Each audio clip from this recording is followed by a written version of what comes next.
اعوذ باللہ من الشیطان الرجیم بسم اللہ الرحمن الرحیم وَإِذَا حَكَمْتُمْ بَيْنَ النَّاسِ أَن تَحْكُمُوا بِالْعَدْلِ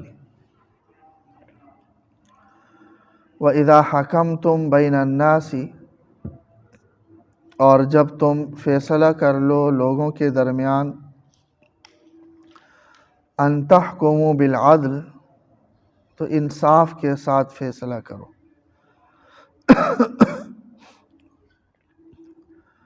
آیت کے پہلے حصے میں امانات کو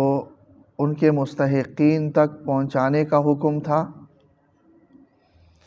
اور اس حصے میں فیصلہ عدل و انصاف کے ساتھ کرنے کا حکم ہے کہ چاہے تم سربراہ ریاست ہو یا تم کسی محکمے کے سربراہ ہو یا تم کسی خاندان کے سربراہ ہو، کسی علاقے کے سربراہ ہو، کہیں پر ثالث بنا دیے جاؤ، سرپنچ بنا دیے جاؤ، تم جج ہو، تم ایس ایچ او ہو، کسی بھی لیول پر تمہیں سامنا ہو دو فریق کے درمیان میں فیصلہ کرنے کا، تو وہاں نہ رنگ اور نسل کو دیکھو، نہ مال و زر کو دیکھو، نہ رشتہ داری کو دیکھو، جو انصاف ہے انصاف کو دیکھو کہ انصاف کے ساتھ فیصلہ کر لو۔ وَلَا يَجْرِمَنَّكُمْ شَنَآنُ قَوْمٍ أَلَّا تَعْدِلُوا، کہ کسی کی دشمنی تمہیں برانگیختہ نہ کر لے انصاف کے چھوڑنے پر، کوئی جانبداری تمہیں انصاف کے چھوڑنے پر برانگیختہ نہ کرے، نہ ابھارے۔ جہاں آپ کے ہاتھ میں فیصلہ ہو تو وہاں انصاف کا دامن ہاتھ سے نہیں چھوٹنا چاہیے کسی بھی لیول پر، اور یہی معاشرے میں توازن کی بنیاد، انصاف۔ جس معاشرے میں انصاف نہ ہو وہ معاشرہ زیادہ دیر تک نہیں چل سکتا۔ انصاف کرنے سے پہلے اللہ نے حکم دیا ہے امانت، کیونکہ جب آپ امانت کا صحیح طریقے سے استعمال کریں گے اور مستحق لوگوں تک امانت کو پہنچائیں گے،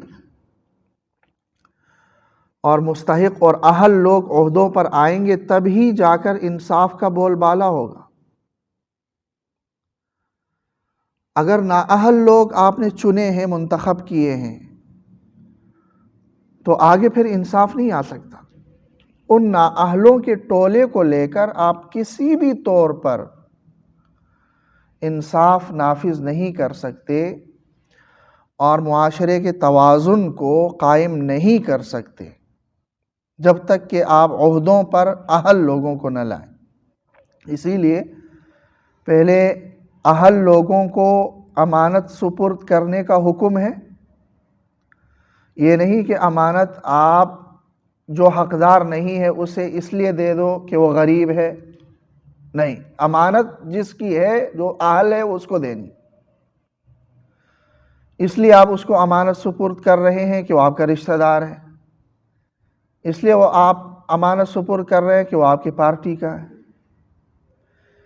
اسی لیے اس آیت سے استدلال کرتے ہوئے مفسرین فرماتے ہیں کہ یہ جو جمہوریت کے اندر کوٹا سسٹم ہے کہ اتنی سیٹیں فلاں صوبے کی ہیں، اتنی سیٹیں فلاں صوبے کی ہے، اتنی سیٹیں فلاں حلقے کی ہے، اس کی شرعی اعتبار سے کوئی حیثیت نہیں ہے۔ چاہے سارے اہل لوگ اس محلے میں کیوں نہ رہ رہے ہو، وہ سارے آئیں گے آگے شرعی اعتبار سے۔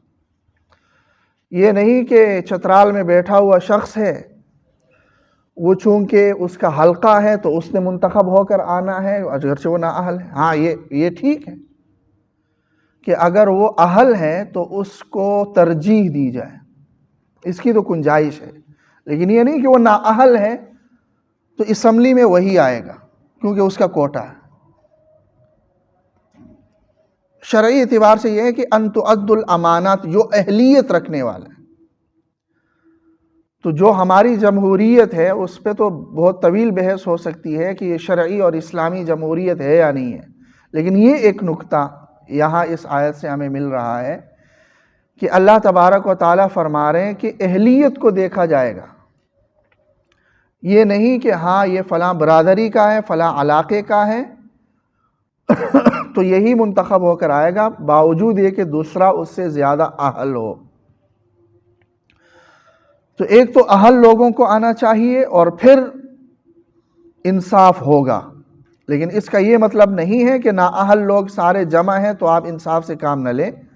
جہاں پر بھی آپ بیٹھے ہیں، جہاں پر بھی کہیں پر آپ کو اختیار ملا ہے اور آپ کو یہ طاقت ملی ہے کہ آپ فیصلہ کر لیں کسی معاملے کا، تو وہاں آپ انصاف کا دامن ہاتھ سے نہ چھوڑیں۔ ہمارے عدالتوں کے اوپر آیت کا یہ حصہ بڑے جلی حروف سے لکھا ہوا ہوتا ہے، اذا حکمتم بین الناس ان تحکموا بالعدل، لیکن عملی طور پر بھی اس پر عمل پیرا ہونا چاہیے۔ ہو سکتا ہے بہت سارے لوگ اس پر عمل پیرا ہوں، لیکن عمومی جو نقشہ ہے وہ بالکل اس کے خلاف ہے، کیونکہ جہاں طاقتور ہے اس کے لیے انصاف ہی انصاف ہے، اور جہاں کمزور اور غریب ہے اس کے لیے کوئی انصاف نہیں۔ تو غرض انصاف، وَإِذَا حَكَمْتُمْ بَيْنَ النَّاسِ أَن تَحْكُمُوا بِالْعَدْلِ، اسلامی معاشرے کی ایک اساس اور بنیاد اس آیت میں بیان کی گئی ہے۔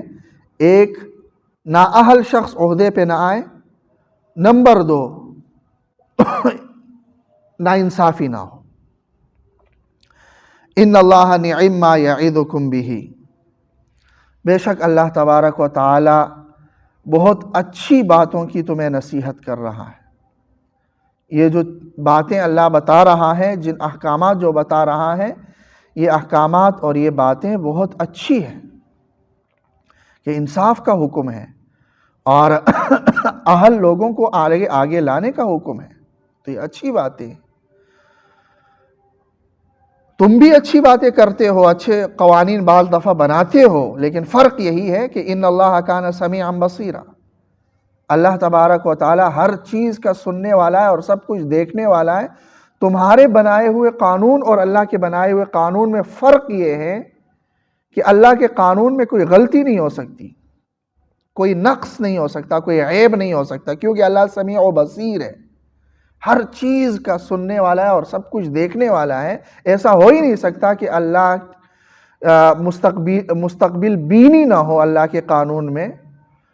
اور اس میں پھر مستقبل میں جا کر ہر چند سال بعد اس قانون کو بدلنا پڑے، ایسا ممکن نہیں ہے۔ یا یہ کہ اللہ کا قانون ایسا ہو کہ جس پر عمل درآمد ممکن ہی نہ ہو، انسانوں کی وسعت اور استطاعت میں ہو ہی نہ، یہ اللہ کی طرف سے ممکن نہیں ہے۔ لیکن تمہارے بنائے ہوئے قانونوں میں یہ امکانات موجود ہے، یہ نقائص کے امکانات، یہ عیوب کے امکانات موجود ہے، کیونکہ تم سمیع و بصیر نہیں ہو، تمہارے علوم محدود ہیں۔ تو اللہ اسی لیے جہاں جہاں اللہ نے قوانین متعین کیے ہیں، بنائے ہیں، ان قوانین کے آگے سری تسلیم خم کرو اور ان قوانین کو نافذ کر لو۔ ہاں جہاں اللہ کا واضح قانون نہیں ہے وہاں اجتہاد کرو، جیسا کہ اگلی آیت کا مضمون یہی۔ اللہ تعالیٰ عمل کی توفیق۔